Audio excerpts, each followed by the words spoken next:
What's up, everybody? Thank you so much for listening to Your Ex-Drinking Buddy.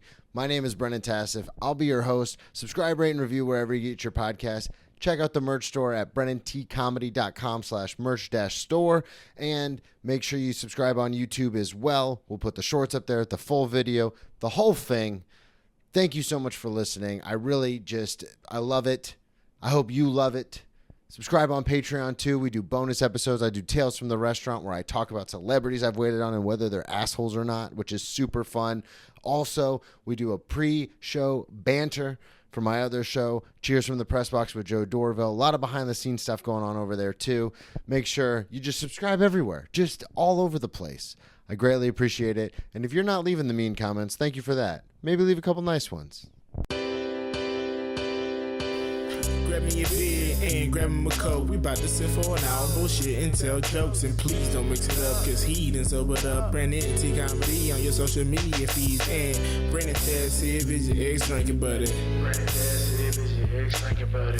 Brennan Tassif is your ex-drinking buddy. Brennan Tassif is your ex-drinking buddy. What's up, everybody? Welcome into another edition of Brennan Tassif is your ex-drinking buddy. I'm your host, Brennan Tassif. If you're new to the program, quick rundown of the show. I used to be everyone's favorite drinking buddy. It was my favorite thing to do, hang out with friends, get drunk, do drugs, get in all sorts of trouble, and then reminisce about those crazy stories. I'm sober now, but it's still one of my favorite things to do, hang out with somebody and reminisce about the crazy old days. Most weeks I'll be joined by guys. This week is no exception. All the way from New York City, Chris Tos.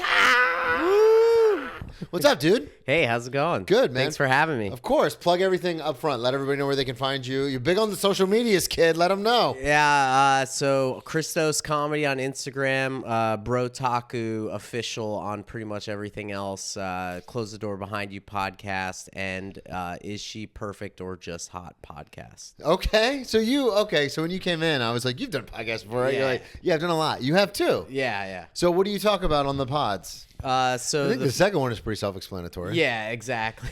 Yeah, the second one it's new. It's going to be coming out. We've been filming episodes. Oh, in hell batches. Yeah.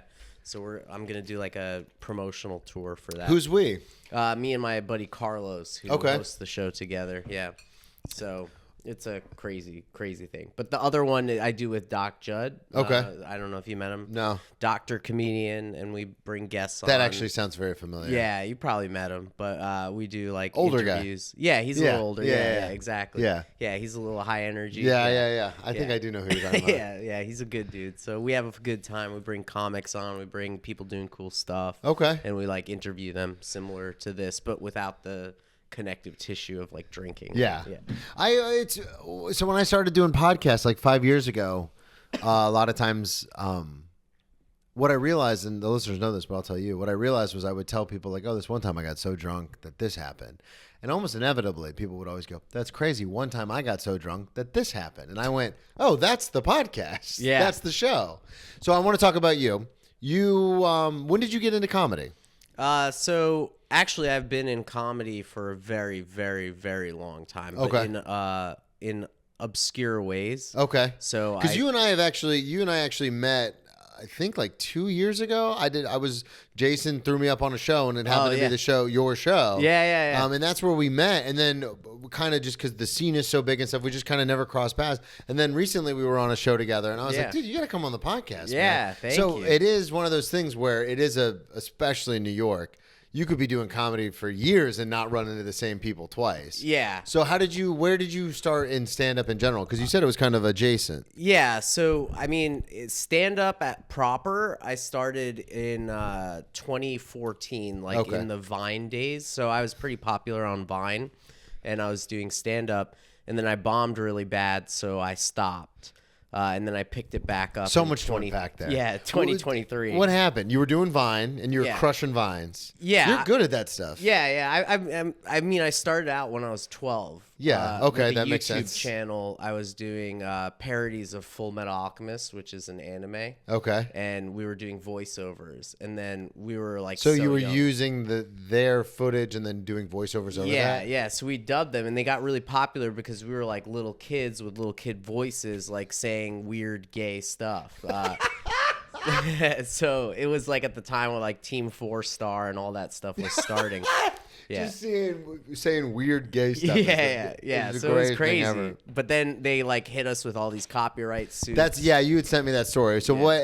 You're just a 12-year-old, and then all of a sudden you're getting these copyright infringement suits from. Yeah. I'm assuming it's a Japanese-based company. Yeah, I mean, we were getting sued by the Anmeplex, which is like I guess they're the people who bring it into the U.S. The distributor, Yeah, and they own like the rights to like the dub and that footage in the U.S. So at that time, we'd been doing it for like 3 or 4 years, and gaining like a lot of. So it had gotten popular. Yeah. Like we had videos averaging like 100,000 views. And this is years ago. This is 2007 YouTube. God, like that's nuts. So it would be like millions now, Yeah. right? Because everyone's on it now, but back then, not. Yeah, it was pretty niche. Yeah. And you could get away like it was a little more Wild West. Well, Like, it's also why you got away with it for years. Yeah, exactly. So then they hit us, and then we couldn't tell our parents because like then they would see what we were making. And we were making obscene stuff. Okay, and you're not making any money off of this because it's not monetized. No, at this at point. that time Okay, we weren't monetized at all. So it was just like being part of the lore and like the anime community, and like we were kids getting to like talk and email exchange with like our favorite voice actors. Because they were like, yo, that's crazy that you are kids that are doing it. But then they didn't fuck with us because they were like, yeah, we'd invite you, but like it'd be weird to invite like a child to this thing. A 12-year-old. Yeah. So like at the time I was mad about that. It's like, they won't give me a seat at the table and I'm doing just as much as them. But then like as an adult, I'm like, yeah, I was 14. Probably. Yeah. They were. What happened with the cease and desist? What happened with the lawsuit? So they kept pinging, like dinging us and like taking the videos down and all that kind of stuff. They sent us a cease and desist letter. We had to keep like everything a secret because we didn't want anyone to know what we were doing, what we were saying on there, like cancelable stuff. Yeah. Like edgelord humor from the early 2000s. Of course, which is what we do when we all first start. Yeah, exactly. And then I did it. I started, at 22, and I was doing the same thing. Right. Yeah, but we were like talking about molesting each other and stuff like that, and like we were kids, so we had like a weird fan base that was also like we weren't sure. Kind of sick. Yeah, like just depraved people. But so we kept getting those. They kept taking the videos down, and we were uploading them as safety to Google Video. Okay. Right? And then Google Video ended up buying YouTube. So then we just lost everything. Oh, so once they bought YouTube, when they merged everything, they were like, Right. oh wait, this is copyright infringement, and they just took it all down. Right, exactly. So we thought that we were like saving things. So now like the episodes are on like hard drives like scattered in my mom's house. So you just don't, none of it's still up. Yeah, I mean none of them. Yeah, no, not. I mean now if you uploaded them on YouTube, they would be like within seconds. 3 minutes. Yeah. So what happened with that? Where did you get like a taste of like this being, having this attention and all that kind of stuff where you're like, oh, I kind of want to keep doing this? Yeah, I mean, I knew that I liked comedy writing because we were like writing storylines and improvising and doing like wacky things, making these like videos. And when Vine came, I was like, oh, perfect. Like this is a medium that I can, get behind and like a challenge of 6 seconds to be funny. So I was doing that and, What were you doing on Vine? I was doing like a lot of Greek related humor. I was doing a lot of Albanian related humor and like sort of like dating, just like really stupid. But you were are you doing like front facing, just talking into the camera, or like we were doing like sketches, like full on like scenario 6-second sketches. Yeah, exactly. Oh, so you were really like diving headfirst into this. Yeah. Like I was treating it like, oh my God, this is like the next big thing. Because I remember the Vine things were like, because you would press it and that's when it would record. And then when you took your finger off, it stopped recording. And I remember people would do like for those of you youngsters out there, Vine was TikTok before TikTok. So you would have like the hard cuts and the hard edits and stuff. And it looked, because it was the first time we had seen anything like it. And for us, we were like, what the fuck is this? Yeah. Now with TikTok, everybody does it. But I remember seeing like the snap changes and stuff like that. And I was like, this is fucking amazing. Yeah. And you were like all in. Yeah. I'm always someone who's resisted new change in social media and stuff. Like when Instagram came out in 2012, I was like, this is a fad. Nobody cares. And then a lot of my friends got very famous on doing stand-up on Instagram. And I was like, fuck. Yeah. I mean, that's the thing. Like, I've always wanted a creative outlet. And when there's like a new challenge like that, challenge accepted. Like, that's kind of how I started with the dubbing. I was like, oh, it'd be funny if we just like, I could torrent all these episodes of this show. Do it myself, and, like, redo it. Like I always liked like video as a Yeah. format. So yeah, when Vine, it was going well, but then it started like die in popularity. And then I was also like in college at the time, so I was like, okay, I need to enter the job market. Where did you go to college? Marist. Okay. Yeah. So that like that was like the time where I was like, okay, I need to be an adult and I need to like get a career and all that stuff. So I probably shouldn't have like a social media footprint like that. Because at this time, and this is very important, especially for younger listeners, at this time, it was still, because you're a little younger than me, but we're around the same age, it was still not a conceivable career. No chance. To do it. Yeah. It was ridiculous. People would, now kids grow up and they go, oh, I want to be an influencer. But back then there was no sense of what that was. Right. So you have this natural ability, you have this talent, you've self-taught to do all this stuff. And you decide while you're in college, I should probably pivot away from this because I obviously want to get a career. Yeah. And it was perpetuated from like bombing on stage and stand up. Okay. And, like, So how old were you? So you went on stage in 2014. You had done the Vine stuff, obviously. Yeah, You had done the creative stuff. So was this your first time? You said you bombed, and Yeah, was that your it first was time getting on stage? It was my third time getting on stage. Okay. And it was So what prompted you to get on stage at all in the first place? I made like a joke album, like a joke rap album. Okay. So I wanted to incorporate like a musical stand-up thing in what I was first doing. Got so it. I brought a guitar up and like I did that kind of stuff. And a lot of times I would improvise via crowd work. Yeah. Like a song. God, you were way ahead of everybody. On Yeah, everything. yeah, Between trying to crowd work, YouTube, Vines, you were like, Yeah. I've been doing this for 20 years, kids. Right. Yeah, but that was like the dawn of like cancel culture, and then Yeah. I said a joke using the R word, and like a bunch of the sorority girls in the audience were like, "Boo!" Like, They just booed yeah, you. They were like, I don't like that joke." There were women that were coming up to me after the show that were like offended by it, and that just like traumatized me. Because that's a lot different than getting mean comments. Because you and I talked about this. Like, Yeah. you get comments left and right Yeah, and yeah. center all day long. But for comments, you just be like, fucking, I'm just Yeah. not going to read them. Yeah. But for someone to physically come up to you and be like, hey, that really hurt my feelings or offended me, or Yeah. to boo you on stage, that's a different feeling entirely. Right, yeah. And so you were just, after your third show, that happens, and you're like, I'm done. Yeah, because I'd made the mistake of using friend A humor with friend group B. Yeah. You know what I mean? Oh yeah, I know exactly what. So it was a my valuable fiance's lesson. a teacher. I know exactly what you mean. There's things I talk about with my comic friends, and there's things I talk about when I'm around her friends. Yeah, 100%. And that was like a good lesson too of like knowing your audience, because like before that, I just would organically accumulate an audience that was receptive to what I was doing. That's a great point. They found you. You didn't have to. You weren't shoved in front of people like, Right. hey, here you go. Right. Which is something that I find awesome about the internet, but also detrimental in some capacity. Because like in your case, you've been doing this for a very long time. This is something that you've taken a lot of pride in, and you've worked very hard on it.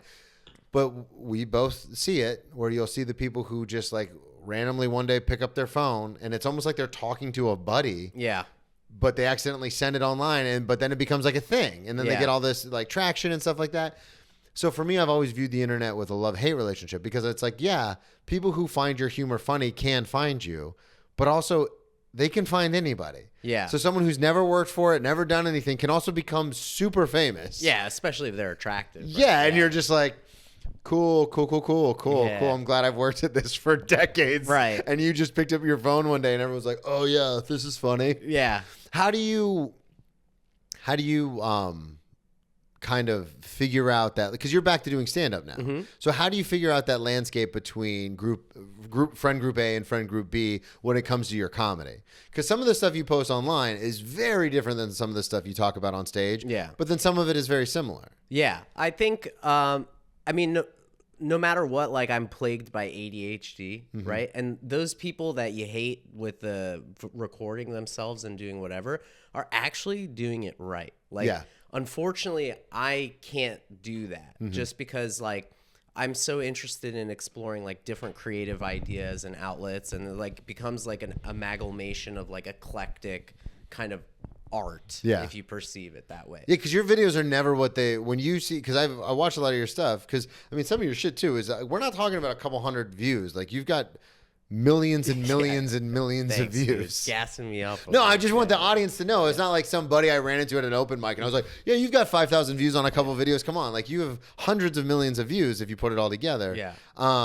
And so, but your videos are never what the, you know how you can do the profile, how it appears on the profile? Your videos are never what it looks like. Yeah. Which is something I find, to your point, which is very much like you're obviously like in there tinkering, but also to your point, I've been told by hundreds of people, like, every time you open your phone, you should record a video and post it. Right. Like, every time you open your phone, record and post. And I'm like, you're out of your fucking mind if you think I'm going to do that. I'm not doing that. Yeah, I'm not doing that. Also, it's like I want a challenge, right? Mm-hmm. Like, and I figured out, at least for me, like there's the common theme of my videos is like, you should never trust me. Yeah. Right. That's that is a big thing. Right. Yeah. So that's how I was like, okay, so when I'm doing stand up, you should never trust me. Mm-hmm.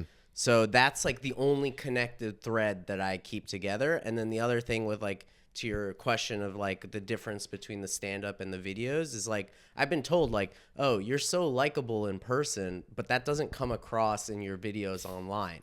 And I'm like, You told me about some of the hate you get. And I'm Yeah, like, damn, man, right. people don't like you. right. But that's funny to me. You know Yeah. what I mean? Because it like lets me know that like the joke is really working. Yeah. So at least in stand up, like you want the audience to like you.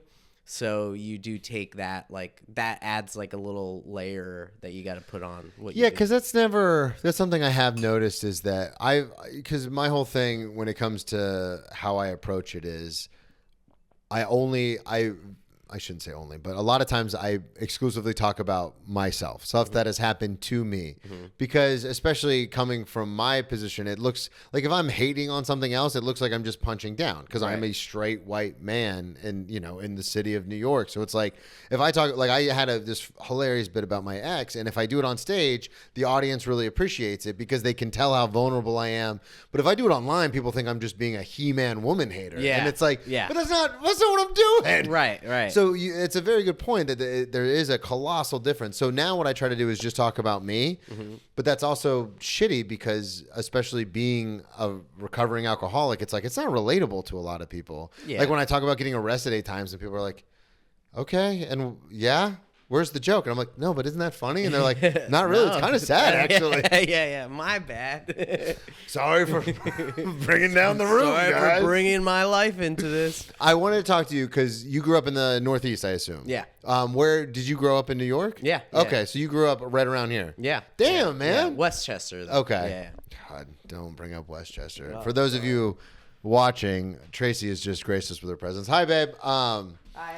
All we do is talk about moving to the suburbs of Yeah, Westchester. don't do it. Don't. That's what I've been saying. Your kids will end up like me. So I want to ask you because, of course, the theme of the show is like drinking stories and drug stories. Were you a popular kid in high school? Yeah, I mean, I was. You must have been. Like Yeah. with all the stuff you had going on, people must have loved you. Yeah, I mean, I was kind of like, I didn't fit in one niche group, Yeah. but like I was friends with multiple groups and, did my thing. But I had like my core friends. Did So, people yeah. know about because this was around the time you were doing the YouTube stuff. Did people in your like middle school and high school know that you were doing this? Oh, yeah. Okay, Yeah, so for when you sure. said you kept it a secret, it was just from the adults in the room. Yeah, from the Okay. adults. I mean, like if you knew about it, you were like cool. Yeah. Like, God, so you yeah. must have been the coolest fucking guy at school. Dude, I definitely Dude, I'm punched just- above my weight class when Yeah. it came to dating. yeah, I'm just thinking it's about it. cool. It's like But the anime wasn't that cool No. back then. Yeah. So it was like I if went to a did very that nerdy now, high school, so yeah. it was very big at my high school. it but- would like for the anime kids like super cool. And yeah. again, now with the internet being what it is, there's a lot more people who have found it and love it, and Mm-hmm. now it's become a huge cultural phenomenon. yeah, which Whereas sucks for me. Yeah, back when we were you were way ahead every single time. You were like Trying just to 10 be. years ahead. So the reason I ask if you were popular because I got into like drinking and partying and all that stuff very late into high school because I wasn't popular. I didn't have a lot of friends. For you, when was Sorry the to hear first? It's fine. It made me funnier. I keep telling myself. Yeah. So for you, when was the first time that you actually were around like a party? Was it in high school, middle school? When was the first time that you guys were like drinking and hanging out and you're like, oh, this is fun. I'm doing this. I think I was like 13 maybe. Okay. It was like an 8th grade party that I went Eighth grade to. party, baby. Yeah. So that was cool. But you know, I had been around alcohol my whole life. Like my dad gave me my first sip of beer, I think, when I was like in kindergarten. Okay. Yeah. Like go. yeah, my dad was a hardcore alcoholic. You're gonna try it eventually. Might as well Yeah. try it now. Yeah. So when so the first time you got drunk was around 8th grade. Was that something that you? Because a lot of the stories you sent me take place later on in your life. Yeah. So from the time of like high school through Marist, were you partying? Were you drinking? Were you getting after it? Okay. Yeah, I was partying. I mean, it was like I was never interested in getting shit faced. Okay. Like, that was never like a thing for me. I don't like losing control too much, but like I did like going to the parties, hanging out, you know, smoking, doing whatever. But like I think my more unhinged times were when I didn't have like my mother at home like ready to see me like when I came back. Yeah. So like college and like later was a bit more when I would be like, you know, Get after it. yeah, like get after it. Because like, it is an interesting thing, the lose control thing. I've been doing the show for 5 years. I've interviewed a lot of different people. The common thread that I have found between regular people who drink, non-alcoholics, and alcoholics is non-alcoholics a lot of times are like, I didn't like that feeling of losing control. Like my fiance is the same way. Like she will drink with her friends, but she's like, I never like to get too drunk because I just don't want to feel like I'm out of control. Whereas on the flip side, us as alcoholics, we're like, that's the point. Like that's the whole thing. Yeah, I want to bury whatever's. Yeah, I don't want to think about this anymore. So for you, when you get to college, because you said the reins kind of come off, what did you like have any blackouts or big like where people were like, uh-oh, fucking like watch out, Chris Tos is like throwing up or anything like that? I mean, I or definitely did you threw always up. keep it under control? Yeah, I always still kept it to like God, a that's little so level. impressive. Thanks, but there were plenty of times where I did things that I should not have done, Yeah. and they were inappropriate or whatever. But you know, for the most part, like you still carry your insecurities with you, you know. And like in college, I was still short and chubby, so it was like, you know, I didn't want to be like the short, chubby guy who can't hold his liquor. Yeah, because then that's triple. Yeah, then you're out. It's like that's super 3 strikes, unappealing. baby. Yeah. And I was in a frat, so I was pretty conditioned, like with really good like I could probably have like 6 or 7 drinks and just still be good. fine. Yeah. So what happens when you go? Because you eventually go to Japan, and that's where a lot of the stories that you sent me happen. Yeah. The drunk Halloween, was that before or after you leave for Japan? The drunk Halloween was in college. Okay, so let's talk about it. Okay. So What happens? Because you sent me there was a lot in there. I just wrote down drunk Halloween, but there was a lot in there. Yeah. So what year of college is this? You're already in the frat, I'm assuming. What's going on? yeah, so I was in the frat. I was president of my frat. Wow, Yeah, look at you. You are just swinging for the fences everywhere you go. Try. Short man syndrome, you know. I guess. But hey, Napoleon conquered an yeah, entire continent. Exactly. If only I could conquer this comedy thing, but yeah. So Coming from the guy with hundreds of millions Dude, of it views doesn't do and anything. hundreds of thousands of followers. yo, those people don't care about you. That's the thing is Yeah. like just as a little side note, so Joe List, friend of the show, I had him on the podcast, and at the time he had like maybe 100,000 followers.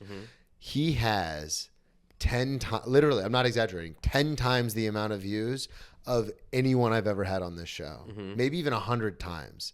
And it's not because he had the most, because I've had people with millions of followers on this show who they have like maybe 100, 200 views. It's because he has the people that follow him will follow him into the depths of fucking hell. They don't care.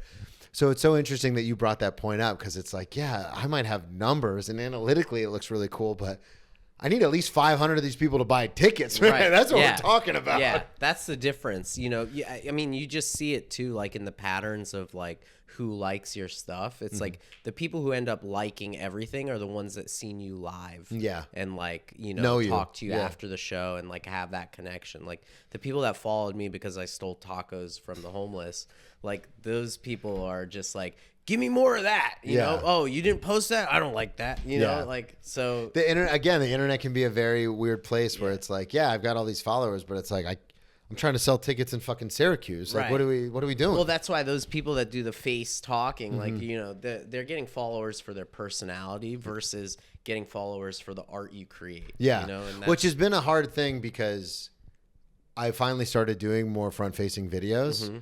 And I was like, because the one thing I succumbed to was like, I'll post every day because that's what everyone says.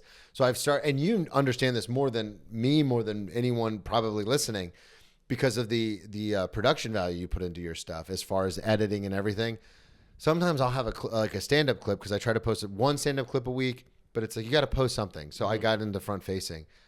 I will spend hours cutting the stand-up clip. I will, like, I do a lot of movie line shit. I'll fucking put the movie line in the bit that I'm talking about, you know, like pulling stuff, recording stuff. Yeah.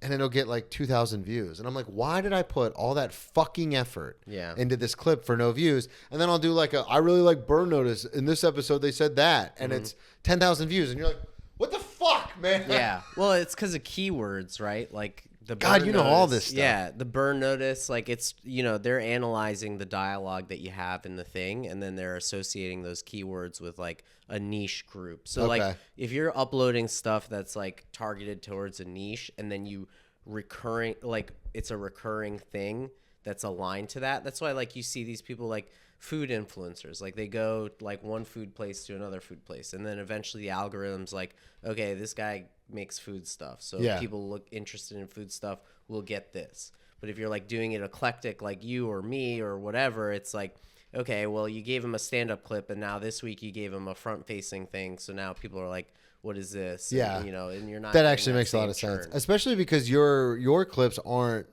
conducive to one lane. Like you do a lot of different stuff with a lot of different avenues. Because I get bored. You know? I just want to like, if I think something's funny, I'm gonna make it, and if it's like something I haven't done before, then I'm really gonna like be passionate about it. But like, you know, that the funny thing is like. You say the work that you put into it and all that kind of stuff, but like more times than not, like I'll always be surprised when someone's like, "Oh, you know that video that you uploaded? I loved that one the other day." And I'm like, "The one that only got like 10,000 views." That's happened to me before, you know? too, And they're like, "Yeah, that was like so great." And you're like, "Oh, okay." So like people are seeing it. That's what it's for. I've had some people do that with bits where they go, "You didn't do the bit about whatever." Yeah. And I go, yeah, because I kind of threw it away because I did it a bunch. It didn't get a huge laugh in the room. Yeah. And then when I posted it, it barely got any views. They're like, yeah, but that's my favorite bit. And I'm always like, yeah. Fuck. Like when I was getting recognized for like the taco stuff, like, yeah, people will come up to you and be like, yo, I saw that. That's so funny. But then every now and then, like recently, I was going to my UPS store and the UPS guy like looked at me and he was like, are you a stand-up comedian? And I was like, yeah. And he's like, oh, I love that jogging joke that you did. Shit. You know, and you're like, and I was like, what? That only has like 50,000 views. And Fuck this guy in man. my neighborhood saw that, you know? Dude, like, the coolest thing that's happened to me when it comes to that kind of stuff was I was doing stuff with Hannah Burner for a little while before she started, when she was doing the Hannah on the Street. She still does it, but now it's like with super celebrities. But I remember when she first started doing it, she would just grab comics at the stand and be like, hey, come on, do this. And we did it. And I remember living in my old apartment in Midtown. I went to the same diner like 2 or 3 times a week. And it was at night. After the restaurant shift, I'd come home and I'd be like, I'm hungry. And I remember walking to the diner and these 3 drunk like sorority girls, must have been like in their 20s. One of them fell out of the booth and was like, oh my God, you're the guy. You're the guy. Because I was wearing this and I wear my merch in all of her videos. Nice. She goes, you're the guy from Hannah Burner's videos. And then her friends turned around and screamed. And I was like, yeah, I'm kind of famous. That's me. Listen, I'm kind of famous. Some say the most famous. Drinks on them. Drinks on them.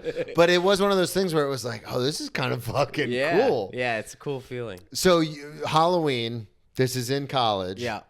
Take us through it. What's going on? So there's President of the fraternity. Yeah. The big dog. Yeah, it was great. And it was a predominantly black fraternity. Fuck so yeah. my cachet was Huge. good. Yeah.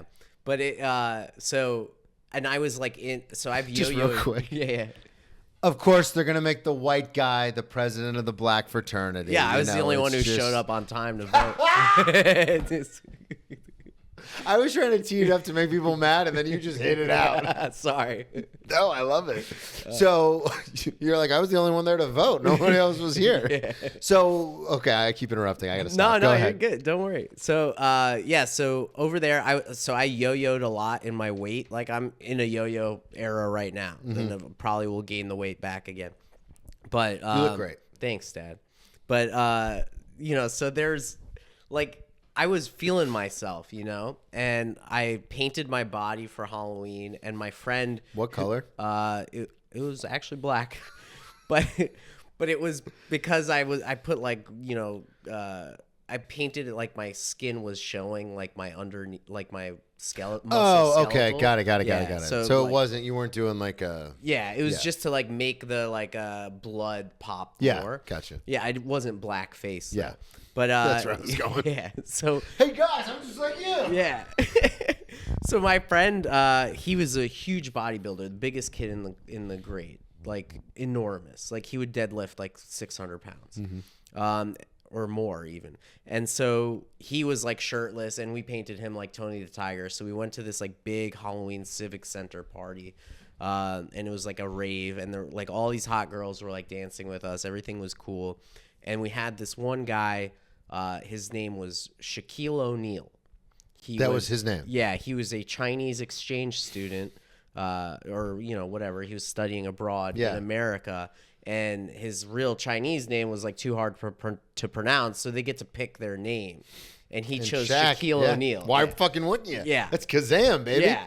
So he got like really handsy at the thing, and he starts like, you know, we get really, really pissed drunk. He starts getting handsy. Like every girl he's like grinding up on, he like starts rubbing them or whatever. And like he gets like kind of kicked out of the area. Yeah. Me and my friend who got Tony the Tiger, he gets really, really drunk. And he starts like kind of being aggressive with everyone that like slightly like slights as him. Bodybuilders are wont to do. Yeah. And he like just, you know, you see him and you're like, that guy could kick my ass like immediately. So he would just What are like, you looking at? Yeah, he didn't even have to do that. Like he would just be like, say that again, you know, and then people would be like, no, We're cool, man. We're cool. So eventually like we leave to go find Shaq, and then we can't find him anywhere. So we go to McDonald's, and for some reason, Tony the Tiger is like really, really drunk, and he's like trying to order, but he's like trying to cut all the people on the line, and like so there's a line, size. and he just like walks up, and is like I'm he gonna tries order. to cut it, Yeah. and then the woman's like, you have to go back, like you know, there's a line, and he's like, nah, I'm gonna order, I'm hungry, and he turns like behind all the people, and they're you got a problem with me cutting in line? And everyone's like, no problem. Yeah, no, Mr. Tiger. yeah, actually. by all means, no problem. And You ain't got no problem. and then he was just like, oh, stop being embarrassed. I was like, dude, come on, like let's stop, like let's take it Because easy. you have some shame, and you're like, this is. I was drunk, but I had some you're shame. still- And he was like, no, don't worry. And I was like, you're making her upset, like the women work it there. And he was like, she's just mad because I won't fuck her. And I was like, oh God. And she's like a, you know, Tony. yeah. She's like a pretty like strong black woman. So she like starts getting mad at him, and she's like, you can leave. And then we're like, it's okay. Like we're just gonna go sit over there and whatever. And we go and sit down, and we see Shaq in the corner eating like a Big Mac. And we're like, Shaq, what's going on? And he's like, oh, and he comes over and sits with us. And then Tony the Tiger goes and he gets his stuff. So he his ended up food. ordering. Yeah, he got his food. He goes in, and then he tries to go into the booth, like the McDonald's booth. And then he like can't get in the booth because he's like too big. And so he like breaks into it. Oh man. And like knocks the whole back of the booth down. Like it splits open, like plywood splits open. And then he just like falls on his back and then gets up and just leaves. And so we're over there, and she's like, I got to call the police. Quite I'll call literally the police. holding the bag. Yeah, exactly. I didn't even have my nuggets. They were with him. And so like he runs off, right? And then Shaq goes to like chase him. And the cops are coming there, and I'm over there like she's like, don't go anywhere. And I'm just like stupid. I'm like, okay, I'm going to stay here. Okay, fine. And so the cops they come there, and they start like questioning me, and they're just like, all right, so tell me what happened. I explained what happened, and they're like, okay, so is he alone? What does he look like? And I was like, he's. We need a description. Yeah, he's big, and he's dressed like Tony the Tiger. You know, that's how you're Cops gonna have find to him. love Halloween only because when they get descriptions, they're like, we know exactly who this person is. You know what I mean? Yeah. Because it's not like one of those things like where they're like, oh, like, I don't know, maybe 6 foot, maybe white guy, maybe brown hair. It's like, no, he was dressed as Tony. That you're looking for Tony the Tiger. Yeah. So they're like looking for him because it's like a patch of like shrubbery and stuff like that, like nearby. Because I think they're like hiding, and I'm trying to like help them get away. So I'm like talking really loud, and they're like, oh, it's Tony the Tiger. And then they see someone in the bush, and they're just like, who's that? And I was like, I have no idea who that is. That's Shaq, right? And he comes out, and he goes up to them, and they're just like, who are you? What are you doing here? And he's like, my name is Shaquille O'Neal. And they're like, okay, man, like, come Stop on, fucking like with this us, is your friend over here, you know, like tell us the truth.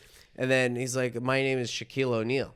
And they look at me and they're like, what's this guy's name? And I'm like, Shaquille O'Neal. Really committed to the bit, they think. Yeah. Oh, I swear to God. So then they start holding me there until I tell the truth. And I'm like, Shaq, do you have like ID or something like has your Chinese name or whatever? And he's like, no, like, and he like shows his like college ID and it also says Shaquille O'Neal. And they're like, okay, this is ridiculous. So then I just hear him like talking on the radio, like, be on the lookout for a guy dressed like Tony the Tiger. And so we go back to that McDonald's a few weeks later, and there is a picture. Oh God. Of like security footage. Yeah. Like, and they put it like on the wall that says like not allowed or whatever, like Refuse service or whatever. Refuse service, and it's just a picture of my giant friend dressed as Tony the Tiger. Dude, that's hilarious. Stupid. We gotta get you back on. We ran out of time because we had to start a little late. Yeah, Fucking my traffic bad. in the city. Yeah, It's not, sorry. Don't worry about School buses. Fucking kids, you know. Unbelievable. Plug everything one more time, and we'll get you out of here. All right, Chris Tos Comedy on Instagram. Close the door behind you and all that stuff, and come to our shows sometime. Dude, we're neighbors, so we'll get you back on here sooner yeah. than later. Thank you, everybody, so much for listening. At Brendan T. Comedy on all social media, BrendanTComedy.com. I'm going to be in L.A. Next week, actually, by the time this comes out. Hermosa Beach, the Comedy Magic Club. My very best friend, Matt Fulshron, is filming his special, so get tickets to that. We'll talk to you all next week. Thank you. Dude, thanks for having me. Of course, man.